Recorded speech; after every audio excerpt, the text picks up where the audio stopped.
Bismillahirrahmanirrahim. Assalamualaikum warahmatullahi wabarakatuh. Baik teman-teman Fatilamatullah, teman-teman di HPA yang dimuliakan Allah, kembali kita mencoba ya ke depan sama-sama belajar. Saya bukan mengajari ya, saya lebih suka sama-sama belajar tentang bagaimana kita mendapatkan manfaat yang maksimal di HPA ini. Namun sebelum itu, Fatilamatullah, yang ingin saya sedikit ingatkan adalah tentang mindset kita. Ya, baru kemudian nanti kita akan belajar bagaimana kita kemudian sama-sama mendapatkan kemanfaatan di HPA.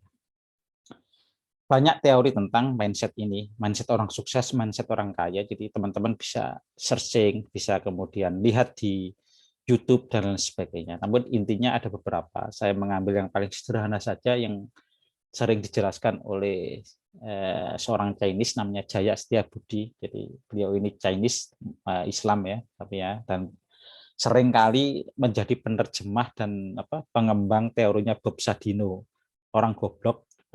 Apa itu judulnya itu? Orang goblok menjadi gurunya orang-orang pinter, ya. Karena kegoblokan itu membuat dia lebih sukses dan lain sebagainya. Yang intinya Jaya ini adalah mantan pekerja Astra, tapi kemudian memilih dunia entrepreneur gitu kan. Ya, sekarang menjadi coaching ya, bahkan beliau mendirikan founder usaha berkah atau apa gitu ya, yang sudah sangat terkenal itu ya di mana-mana. Nah, beliau mengatakan bahwa satu prinsipnya adalah jangan bekerja karena uang. Jika kita juga di HP itu jangan bekerja karena uang. Mengapa kita mau? Karena kalau kita bekerja itu karena uang, uang itu akan mengendalikan hidup kita. Di saat dompet kita hanya ada uang 100.000, kita akan bingung mau buat belanja 50.000, 50.000 mau diapakan. Ketika dompet kita hanya ada uang 200.000, kita akan bingung. Ketika uang dompet tinggal 100.000, kita akan bingung, kita nggak berani ngapa-ngapain. Karena apa? Karena di dalam pikiran kita dikendalikan oleh namanya uang. Sekali lagi, Fatilamatullah, yang kedua jebakannya kalau kita itu bekerja karena uang, yang terjadi adalah kita akan menghalalkan segala cara untuk mendapatkan uang, dan itu merusak kredibilitas kita.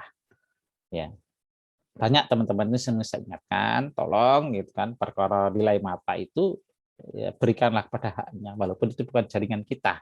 Siapapun yang berikan apa, itu akan sekali orang terluka dan kredibilitas kita itu terlukai, Anda akan ditinggalkan oleh pelanggan. Itu contoh akibat masalah selalu berpikir tentang uang, sehingga berpikir adalah keuntungan jangka pendek. Sementara seorang entrepreneur yang sukses, seorang yang berhasil itu selalu tidak berpikir tentang uang. Nah, yang kedua ya, kenapa? Maaf sebelum itu, karena uang itu hanyalah masalah angka-angka. Kalau sekali lagi ya Anda lihat gaya hidup Crazy Rich Surabaya, orang Surabaya Crazy Rich, orang komunitas orang-orang super kaya di Surabaya itu dompetnya isinya ternyata nggak pernah ada yang uang 1 juta, cuma 200.000, 250.000, bahkan ada yang 50.000. Mengapa? Karena mereka tidak ingin dikendalikan oleh uang di dalam pandangan-pandangannya. Padahal itu persoalan dunia. Mengapa? Karena yang penting kan di belakangnya, karena uang itu hanya masalah angka. Nggak punya uang, tinggal ke tempat koneksinya, gitu kan, melakukan transaksi atau apa, datang transferan. Nah, ini kan masalah angka, ditransfer lagi. Ya sama dengan saya nggak pernah punya uang. Tapi ada orang order, saya orderkan siapa, gitu kan. Nanti uangnya transfer masuk, gitu kan. Nanti misalkan ya, HGH, saya jual 750.000. Saya ambil dari siapa? 500, transfer aja 500, sehingga untung 250.000 ya, kan begitu kan. Itu ada masalah uang. Nah, itulah pula sesungguhnya telah dicontohkan oleh para sahabat Nabi. Jadi salah contohnya adalah Abu Bakar As-Siddiq radhiyallahu anhu, ketika datang mobilisasi jihad dari Rasulullah SAW, kemudian apa? Semua para sahabat diminta menyumbang yang terbaik. Datanglah Umar pada Rasulullah SAW. Ya Rasulullah, ini kuberikan separuh hartaku. Kata Nabi, kau sisakan untuk keluargamu apa ya Umar? Umar mengatakan separuhnya lagi. Datang, duduk Abu Bakar As-Siddiq radhiyallahu anhu. Kemudian Abu Bakar mengatakan, ya Rasulullah, aku serahkan seluruh hartaku. Ya.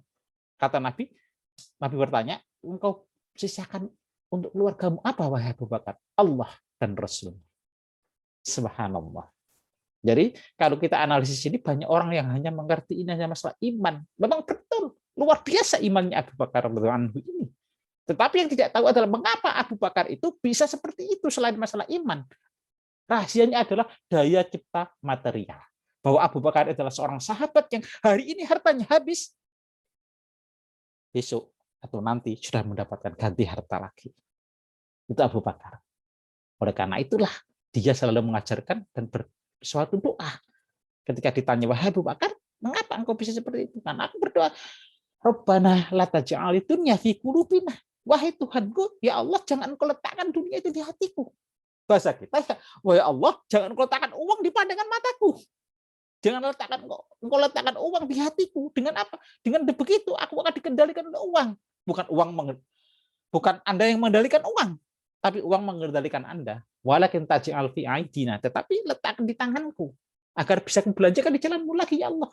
Tetapi letakkan uang itu di rekeningku. Bahasa kita kan begitu. Agar apa? Agar bisa kemudian kita belanjakan kembali di jalan Allah. Jadi satu prinsip adalah jangan bekerja karena niat mencari uang. Uang itu hanyalah alat tukar saja. Ya. Tetapi kata Jaya tadi, bekerjalah kita itu karena 3 hal. Yang pertama adalah karena skill, yang kedua adalah karena network, yang ketiga adalah demi kredibilitas. Ya, demi meningkatkan skill, network, dan kredibilitas. Ya, kalau ini kita adopsi, maka di HPA itu bekerjalah Anda karena yang pertama mencari selamat. Karena kita Muslim. Jadi maaf ya, walaupun Muslim, tapi beliau kan Chinese ya, mungkin masih agak Chinese-nya terbawa, tapi tidak apa-apa gitu kan. Ini bukan rasis ya, masa menghargai beliau luar biasa ya. Tetapi ini adalah mungkin ya tidak agak sedikit berbeda, tidak salah itu. Tetapi kita Muslim yang pernah mencari selamat. Selamat apa? Selamat di hadapan Allah terutama. Yang kedua adalah selamat di hukum dunia, tidak melanggar peraturan dan sebagainya. Selamat di hadapan Allah ya. Itu adalah karena apa? Yang pertama selamat akidah kita. Jangan sampai kita bekerja pada sesuatu yang kemudian akidah kita tergadaikan, tertabrak. Ya. Misalkan bekerja di gereja, misalkan bekerja di perkelenikan dan perdukunan. Ya, makanya saya itu kadang-kadang les dodo juga ya. Dulu awal-awal pindah dari Bogor ke Surabaya, didatangin orang-orang. Gara-gara sering praktek diagnosa tangan. Ustaz, saya mau tanya ini, katanya Ustaz bisa melihat tangan. Oh iya silakan Bu, ibu-ibu yang datang ke rumah saya gitu kan. Saya diagnosa, tapi kan dia mau tanya penyakit, ternyata Ustaz mau tanya, tadi malam uang saya hilang 2 juta di bawah bantal. Ya astagfirullah. Emang saya dukun apa? Enggak seperti itu ya. Hati-hati ya, hati-hati. Jadi selamat di sini peluangnya adalah selamat di hadapan Allah karena terbebas dari akidah yang salah. Yang kedua adalah terbebas dari halal dan haram. Ya, subhanallah. Saya tidak tahu gitu kan. Pernah saya ceritakan kan di WA itu saya posting tentang su'ul khotimah dengan berobat yang haram. Ya, tentang salah satu murid ulama tabi'in dia namanya Fudail bin Iyad. Zaman tabi'in ini gitu kan yang nggak bisa husnul khotimah gara-gara pernah sekali berobat dengan yang haram. Nah, bagaimana dengan kita? Kalau kita sakit, saya tidak berani mengatakan bahwa obat kimia itu haram karena takut kena UU ITE nanti ya. Tetapi memang tidak ada jaminan itu halal. Mantan menteri sebelum ini sudah declare bahwa MUI pun tidak boleh bercampur melakukan sertifikasi halal pada obat-obatan, tidak boleh karena itu persoalan industri. Ya, saya tidak mengatakan seperti itu. Makanya kemudian babi itu penggunaannya luas di dunia medis, itu luas, gitu kan. Maka itulah kemudian yang harus kita lihat adalah kita bekerja itu, kita beraktivitas itu adalah selamat di hadapan Allah. Yang kedua, kita bekerja itu harus menopang skill kita, mengangkat skill kita. Di bahasa kita itu adalah smart. Jadi kalau saya mohon maaf ya, buat apa saya bekerja? Kalau buat diri saya tidak smart, saya akan keluar. Ya, maka istri saya itu pernah heran pada saya, tanya, Bi, kenapa ya Bi kok banyak kerjaan sekali nggak cocok dan saya keluar? Jawabannya adalah simpel, karena itu tidak pernah mengembangkan diri saya. Gitu. Beda dengan HPA. Gitu kan? Saya bukan seorang dokter, saya hanya sarjana sastra Inggris, tapi saya pernah mengajari dokter di bidang kesehatan. Itu kan lucu. Saya pernah seminar bahas tentang stroke dan jantung, kan diundang oleh VIP UNESA, gitu kan.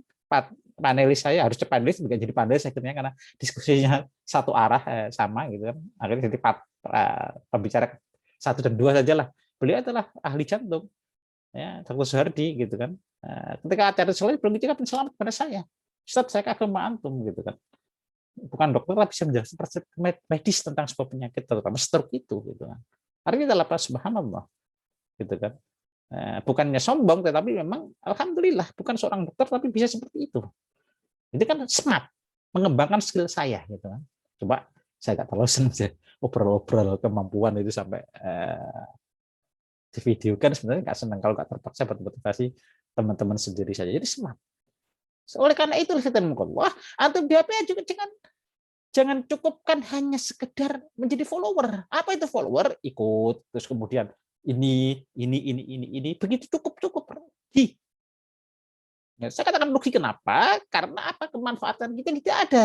Kita hanya tahu sesuatu, ada penyakit sakit tanya obatnya apa dicari dibeli gitu-gitu saja tidak rugi. Tapi tidak pernah bisa menyelesaikan masalah diri kita sendiri, masalah keluarga kita, apalagi masalah orang lain.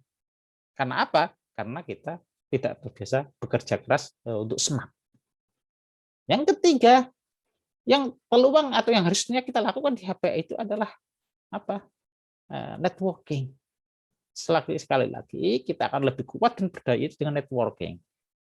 Ya, saya itu kalau lagi sepi proyek, kalau lagi ada kesulitan, biasanya lakukan apa? Cari koneksi saya.